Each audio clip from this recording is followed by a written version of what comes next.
Bom, então hoje é dia da gente falar aqui um pouquinho de Inuyasha. Que Inuyasha é um desenho, um anime que tem uma relação curiosa comigo na infância, porque era um desenho daqueles que passavam no Cartoon Network, né? E a minha cultura otaku foi majoritariamente formada pelo Cartoon Network, mas por algum motivo foi um anime que eu não acompanhei muito de perto. No caso, eu vi um episódio ou outro ali perdido, sabia mais ou menos qual que era da história, mas nunca tive o interesse de acompanhar. Ao contrário do que aconteceu com Yu Yu Hakusho, Cavaleiro do Zodíaco, Samurai X, até Super Campeões, que eu nem gostava tanto assim como eu já expliquei no vídeo, mas acompanhava. Mas Inuyasha não. Inuyasha ficava ali, parecia legal, parecia interessante, mas eu não passava de assistir alguns episódios isolados e não queria ver mais. Agora que eu criei um canal de anime, de mangá, né, e eu atendo a pedidos de vocês, um dos inscritos, o Fabrício Souza, fez essa sugestão e eu achei por bem analisar dessa vez, evidentemente, um mangá de Inuyasha, para ver qual que é dessa história realmente, né? O que é que eu ia achar dela, analisando do início, pegando bonitinho um pouco dela para analisar, para ver se eu realmente tinha cometido uma injustiça em não acompanhá-la quando era criança ou se eu não perdi nada. Se eu não me engano, o Ayrton, né, que também esse é o escrito Raiz dos Raízes aqui no canal, acho que é uma das obras favoritas dele. Então fica como uma homenagem para esse inscrito também. Uma coisa só que Inuyasha marcou minha infância, e aí não tem como dizer que não, foram as músicas. Inuyasha é um daqueles animes que tem músicas antológicas.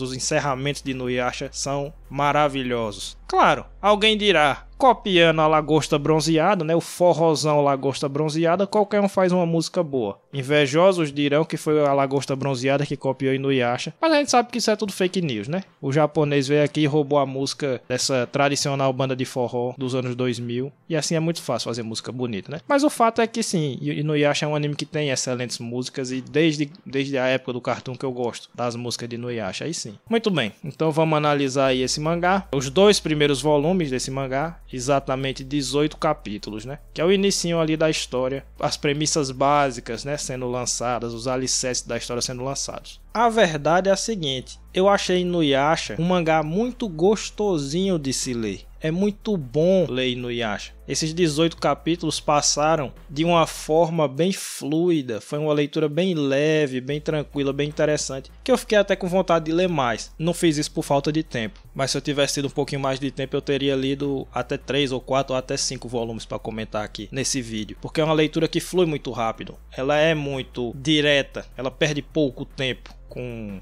detalhes, vamos dizer assim. E esse pra mim é o principal mérito desse início de Inuyasha, né? A gente sabe que é um mangá longo de mais de 500 capítulos, e aí é outra coisa que eu tenho na cabeça desde a infância, né? Que eu digo, rapaz, esse anime não acaba nunca. Foi o primeiro anime, eu acho, que eu tive na infância, que eu tinha essa ideia de que, pô, não acaba nunca essa parada. E de fato ele tem quase 600 capítulos de mangá, né? Muita coisa. Mas nesse comecinho ele vai bem rápido, ele vai bem direto ao ponto, ao que ele quer. A história em si é bem dinâmica, mas ela não é muito corrida. Vocês sabem que em vários vídeos aqui eu já reclamei de histórias que são muito corridas, que atropelam tudo, e Inuyasha não comete muito esse erro. Tem alguma coisinha nesse sentido, mas eu vou falar mais pro final, quando eu for falar do defeito, né, desse inicinho de Inuyasha. Mas, no geral, ela não se atropela nas próprias pernas como outras que nós analisamos aqui. Então ela consegue ser rápida, sem se apressar demais e tornar a leitura desagradável, né? É todo aquele mistério que a gente fala toda hora aqui do ritmo, né? O que é que determina o ritmo de uma narrativa? É difícil de explicar, mas eu vou tentar aqui dizer por que é que eu acho que Inuyasha funciona. O primeiro motivo é que a história em si, o enredo básico de Inuyasha é muito simples. Ele não é como, por exemplo, Kimetsu no Yaiba, que foi uma história que eu reclamei de ser muito atropelada. Em Kimetsu no Yaiba a gente tinha vários personagens que pediam por um maior desenvolvimento, porque a autora ali tinha ideias muito interessantes do ponto de vista da psicologia dos personagens, mas a velocidade com que ela colocava as coisas não permitiam que nada disso fosse realmente trabalhado. E no Inuyasha não tem essa coisa, pelo menos nesse início não tem. É um enredo bem simples, que se estabelece de uma maneira bem simples e, portanto, ele pode andar rápido, sem que você ache que está perdendo alguma coisa de muito importante que deveria ter sido trabalhado melhor. O artifício principal que a autora utiliza aqui para poder estruturar esse enredo simples é o que se chama, em roteiro, em narrativa, se chama de MacGuffin, que foi um termo criado pelo Hitchcock, o famosíssimo diretor de cinema, que basicamente o MacGuffin é um objeto qualquer que ele não tem importância nenhuma para quem está vendo o filme ou para quem está lendo o quadrinho, assim, para quem está consumindo aquela história, mas ele é de uma importância central para os personagens. Então é alguma coisa que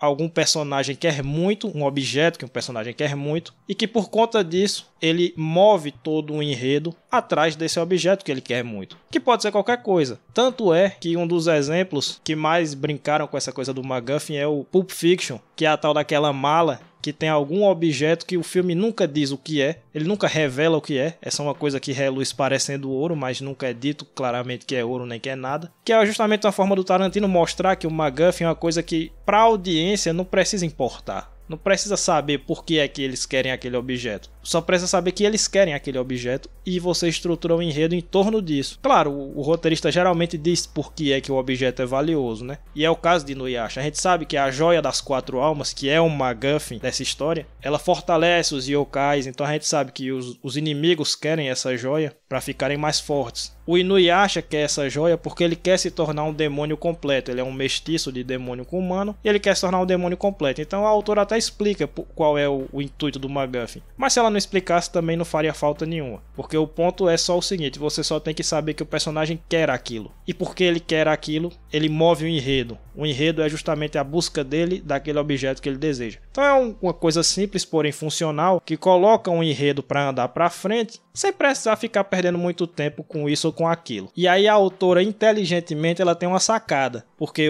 a Joia das 4 Almas, que é o MacGuffin da história, tá dentro da protagonista, né, que é a Kagome. Então essa é a forma que a autora encontra de integrar a história da Kagome com o Inuyasha, que quer a joia, e com os inimigos, né, os demônios que também querem essa joia. Mas aí tem uma sacadinha que é ainda melhor, que é o seguinte: logo no inicinho, ela faz com que essa joia se quebre em vários pedaços e esses pedaços se espalham pelo mundo. Então já fica também desde logo estabelecida qual vai ser a pegada desse roteiro. Eles vão ter que correr atrás desses pedaços de joia. A cada porção da história, a cada parcela da história, eles vão buscar um pedaço de joia e aí provavelmente vão encontrar algum inimigo, algum demônio que encontrou antes esse pedaço ou que está à procura desse pedaço também. Vai ter uma luta, uma confrontação, porque afinal de contas isso aqui ainda é um shonen de porradinha, e ao final eles vão receber esse pedaço de joia, que eles vão ter que juntar para inteirar a joia de novo, né, como ela estava no início. Então essa é uma forma que a autora encontrou de desdobrar a lógica do MacGuffin. O MacGuffin antes era a esfera, né, a joia completa, agora são os pedaços da joia. Mas não muda a estrutura do roteiro de que o Inuyasha está atrás da joia, agora a Kagome também está atrás da joia, que estava dentro dela antes, e agora se partiu e se espalhou, então ela também está atrás da joia, e por conta disso o enredo segue em frente. Então é uma estrutura simples, porém funcional. Essa técnica ela é tão assim, ela é tão frequente nesse início de Inuyasha, que outro objeto nesses primeiros capítulos também serve como um MacGuffin, que no caso é a espada deixada pelo pai do Inuyasha e que serve como um MacGuffin para o Sesshomaru, que é o irmão do Inuyasha. Ele é introduzido logo nesse início, aparece do nada procurando a espada deixada pelo pai, porque dizem que é uma espada muito poderosa, e a batalha para pegar essa espada termina sendo o primeiro confronto entre Inuyasha e o Sesshomaru, que vai ser um personagem muito importante para o resto da história. Então a introdução dele também é com o MacGuffin, só que o MacGuffin dele é outro, não tem nada a ver com a Joia das 4 Almas, é a espada do pai, que termina virando um item do Inuyasha, né? Porque o Inuyasha ganha essa confrontação, essa primeira confrontação com seu irmão, herda a espada, e no ato de herdar a espada, a autora faz outra jogadinha que eu vou explicar daqui a pouco. Então o primeiro motivo pelo qual Inuyasha mantém um bom ritmo, ou seja, ele é rápido, mas ele não se atropela, é que o enredo é bem simples.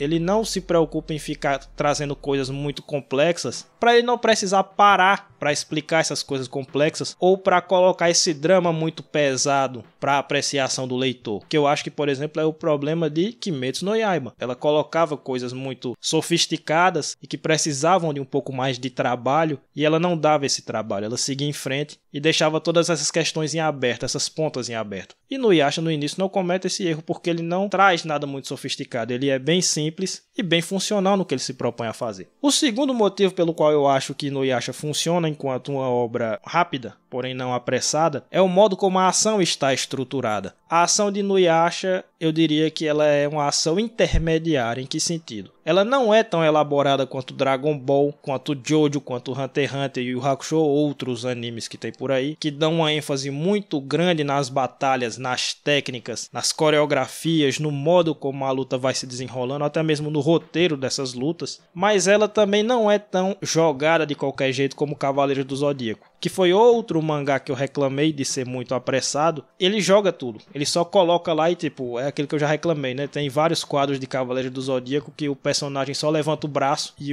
aparece o inimigo dele voando pelos céus, e é isso. Então ele não se dá nem o trabalho de mostrar minimamente qual é o golpe, minimamente como é que aquela luta se desenvolve. Ele só joga lá e pronto, você tem que saber que o cara deu um golpe forte e o outro cara que tava na luta recebeu esse golpe, e é isso aí. E no Inuyasha fica no meio do caminho. Ele não tem coreografias muito elaboradas, técnicas que são explicadas detalhadamente, um roteiro muito elaborado, ele não tem nada disso. Ele é simples e direto ao ponto, mas ele tem alguma coreografia, ele tem alguma ação, ele tem alguns quadros nos quais a autora se dá o trabalho de mostrar que está acontecendo alguma coisa. Então você fica engajado naquela ação, mas você não precisa parar muito para entender o que está acontecendo, para entender estratégias, para entender coreografias, nem nada do tipo. Você só segue em frente. Juntando esses dois principais méritos que essa obra tem para construir esse ritmo correto, eu diria que a autora tem plena consciência do que ela precisa fazer em termos de roteiro e de ação para poder manter esse ritmo correto. Ela nunca quer abraçar o mundo com as pernas. Ela entende que para a ação fluir, ela não pode fazer nada muito elaborado, extremamente sofisticado, porque ela teria que parar para mostrar essas coisas e isso poderia desacelerar a história. E aparentemente não é o que ela queria fazer. As bases que ela precisa lançar, ela vai lançando dentro da história. Como são bases muito simples, ela não precisa parar para explicar muita coisa. Então, por exemplo, depois que fica estabelecido o MacGuffin, que eu já expliquei, né, que é o objeto de desejo dos personagens, a trama vai ficando mais ou menos episódica, porque se existe um objeto, os inimigos querem esse objeto e os heróis querem esse objeto, o conflito já está instaurado, não precisa ficar explicando muita coisa. Não é exatamente episódico, porque não é a cada capítulo um inimigo. Cada inimigo tem 4, 5 capítulos dedicados a ele, né? Mas é quase episódico nesse sentido, né? Não tem um arco do vilão, o arco do Freeza, o arco do Toguro, não tem isso. É o inimigo que vai sendo derrotado naquele bloco de capítulos, vamos dizer assim, curtinho. E ela, ao mesmo tempo que vai colocando esses confrontos contra o inimigo da semana, ela vai lançando as bases do que ela precisa. É outra coisa que ela faz também para manter o ritmo sempre rápido, mas não apressado. Ela joga as coisas de início e depois é que ela explica. Então, por exemplo, a premissa básica da história é que a Kagome se transporta pelas eras quando ela cai no poço meio mágico, vamos dizer assim, que tem na casa dela. Na verdade, ela vai dentro do poço lá para resgatar o gato dela e aí ela se transporta pelas eras. Vai para uma era lá do passado e é lá onde está o Inuyasha e é lá onde rigorosamente acontece a história. No início ninguém explica muito bem que diabo é isso, como é que é isso. É uma parada até meio isekai, né? Nesse sentido, o Inuyasha talvez seja até um proto-isekai, junto com Digimon e outros mangá / anime. Só que o foco do enredo nunca tá nessa coisa do transporte das eras. Então ela só se transporta, ela só vai pro passado e a história vai andando. Ao passo que a história vai andando é que ela vai explicando aos poucos como é que esse tipo de coisa acontece. É também uma maneira de você manter a história sempre andando, né? Ela espera um momento mais oportuno para explicar certas coisas sem precisar parar para explicar certas coisas. Eu citei isso como exemplo, mas várias coisas são assim. Primeiro acontece, depois no meio do desenrolar da trama ela vai colocar a explicação de maneira mais ou menos natural para que o ritmo não fique prejudicado nesse sentido. É uma estrutura de inimigo da semana temperada, vamos dizer assim, com a pimentinha que eu gosto de falar aqui, né? É o inimigo da semana, mas nesse meio ela vai aos poucos construindo a premissa básica da história e construindo aquele mundo. Fora disso, né, fora dessa questão do ritmo, uma coisa que chama a atenção em Inuyasha é a pegada romântica, que é bastante óbvia, né? Entre a Kagome e o Inuyasha, que é uma história que aos poucos vai se desenvolvendo no sentido do romance. E uma coisa que eu acho interessantíssima no Inuyasha é que ela trabalha dentro de uma clave temática, que é uma coisa muito comum em histórias escritas por mulheres, e aí não me pergunte por que eu só sou o mensageiro, mas você vê muito essa coisa do romance e desse tropo da menina, da mulher, da adolescente, enfim, comum, que conhece um indivíduo que é selvagem, aparentemente indomável, e ela vai aos poucos domando a selvageria desse ser. Então a gente tem o Inuyasha, mas eu poderia citar como exemplo também A Bela e a Fera, que não é uma história escrita por mulheres, né, os roteiristas da Disney, mas tem também, por exemplo, o Crepúsculo. O Crepúsculo é assim. Sailor Moon tem um pouco disso. Apesar do Tuxedo Mask não ser selvagem propriamente dito, ele é misterioso. Ele parece ter alguma coisa de perigosa, entre aspas, envolvendo ele e tal. Então essas histórias, elas sempre partem dessa psicologia, vamos dizer assim, um pouco adormecida em várias mulheres. Claro que aqui eu não estou dizendo que todas as mulheres pensam assim. Obviamente, quando a gente fala de gente, de ser humano, não existe o 100%, né? Mas é uma coisa que é um lugar comum que se coloca muito relacionado ao feminino, essa coisa de querer domar a selvageria masculina. E aí nessas histórias essa selvageria é literal, né? Porque o Inuyasha, ele é um meio humano, meio demônio, e ele age de uma maneira bastante instintiva, como um bicho. A Bela e a Fera também quase literal, porque a fera é a fera, e por aí vai. Então eu achei muito interessante esse tropo colocado aqui em Inuyasha, porque claramente a relação da Kagome com o Inuyasha é justamente essa. Ela aos poucos vai domando o Inuyasha, vai tornando ele mais dócil, mais emotivo, expressando mais afeto para com ela, né? E a autora faz uma jogadinha muito interessante na parte na qual eles estão lutando pela espada contra o Sesshomaru, que basicamente o Sesshomaru não consegue a espada porque o pai do Inuyasha, que já morreu e deixou a espada de herança, ele colocou na espada um feitiço que você só consegue domar a espada, apesar dela ser muito poderosa, você só consegue domar se você mostrar um certo amor e respeito pelos seres humanos. Porque o pai do Inuyasha teve relação com a humana e é por isso que o Inuyasha é mestiço. E o Sesshomaru é só um demônio que não tá nem aí pros humanos, ele só quer saber de destruir, de matar o ser humano e acabou a conversa. Então ele não consegue acessar a espada, muito embora ele seja muito mais forte do que o Inuyasha. Mas aí o Inuyasha, ele só consegue domar a espada porque na cena na qual ele doma a espada, ele mostra uma relação de verdadeiro afeto com a Kagome. Ele mostra uma verdadeira preocupação com ela. Então é uma jogadinha muito interessante no qual o MacGuffin, o objeto de desejo, os personagens, só pode ser conquistado se ele demonstrar um certo afeto, que é um dos temas da história, que é o modo como a relação entre o Inuyasha e a Kagome vai se desenvolver, no sentido de que ele vai ficando domado, ele vai ficando dócil e mostrando afeto e amor genuíno por ela. Então esse é um dos temas da história, né? Essa coisa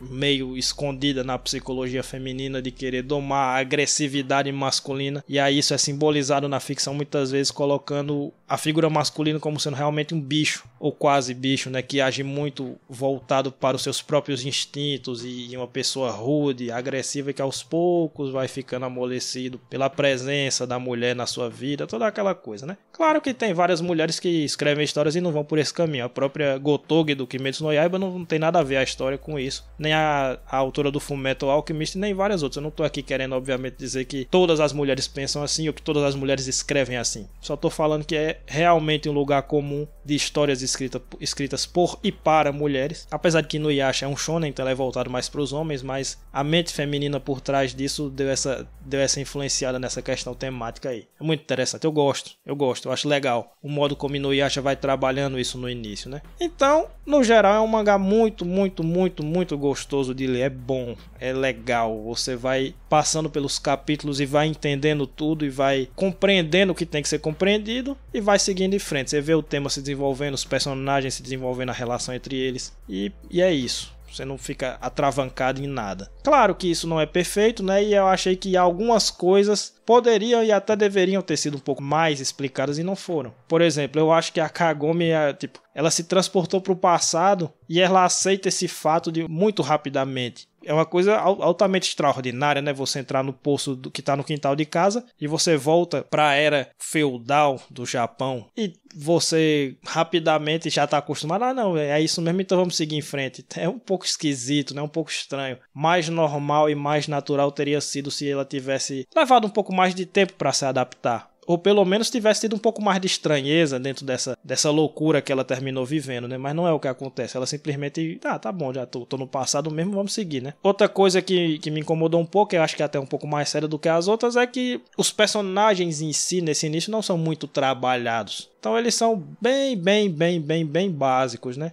Principalmente a Kagome. Nesse início ela é só a protagonista. Ela é uma menina, uma adolescente, que protagoniza essa história. Ela não tem nenhuma característica muito enfatizada. Talvez um pouco a coragem. É uma coisa que a obra enfatiza, ela tem coragem. Mas fora disso, a própria coragem é uma coisa que a gente vê esporadicamente, um pouquinho aqui, um pouquinho ali, mais nada muito. E aí fora disso ela não tem mais nada, ela nesse início é bem genérica. O próprio Inuyasha é um pouco genérico também. Ele tem essa coisa da selvageria, começou a se trabalhar um pouquinho da questão dele, do porquê dele querer virar um demônio completo, que ele tem um pouco de vergonha desse lado humano dele, de como ele trabalha essas coisas, mas realmente nesse início nada disso é muito trabalhado, nada disso é muito estabelecido. Então, essa velocidade da obra, que é o seu principal mérito, deixou algumas coisinhas para trás, poucas, ao contrário de outras histórias que deixam quase tudo para trás para se manterem rápidas. Inuyasha vai construindo a história, geralmente com muita eficiência à medida que o mangá avança. Mas algumas coisas ficam para trás. A velha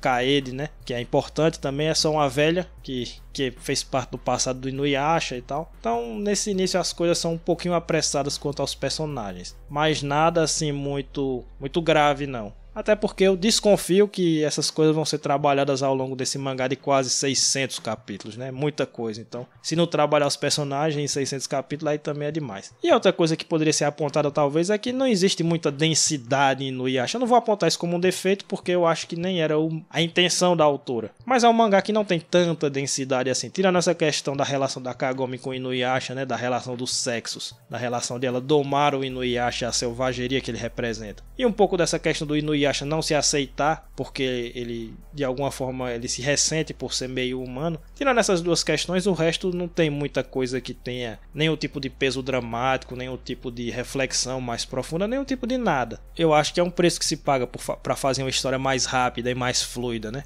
Então, por hora, pode ser que isso mude ao longo dos capítulos, mas por hora eu acho que no Inuyasha tem essa questãozinha que eu não vou colocar como um defeito, porque defeito para mim é só quando o autor tenta fazer uma coisa e erra, quando ele pretende fazer uma coisa e não consegue. Aqui eu acho que ela nem tentou mesmo, então dentro da proposta do Inuyasha eu compreendo porque é que é um mangá sem densidade. Eu só estou apontando que é uma característica. Para manter esse ritmo gostoso e fluido e bacana de ler, que é maravilhoso, ela teve que tirar o peso de várias coisas, né? Ela teve que, principalmente, deixou um pouco do desenvolvimento dos personagens de lado nesse início e teve que tirar um pouco do peso dramático dos acontecimentos. Então tudo é muito simples e muito básico nesse início. Não tenho nenhum defeito muito grave para apontar e Inuyasha. Muito embora eu também não tenha nenhum mérito muito grande para apontar, fora o fato dele ser bem gostoso de ler. Mas por enquanto é isso. Agradeço a quem ficou aí até o final. Peço que deixe o like, compartilhe o vídeo, dá aquela moral aí pro canal para ver se a gente chega nos 1.600 inscritos. Comenta aí o que é que você acha de Inuyasha. Inuyasha fez parte da sua infância, você é dessa geração minha ou você é da geração depois que talvez nem tenha conhecido esse mangá. Até a próxima.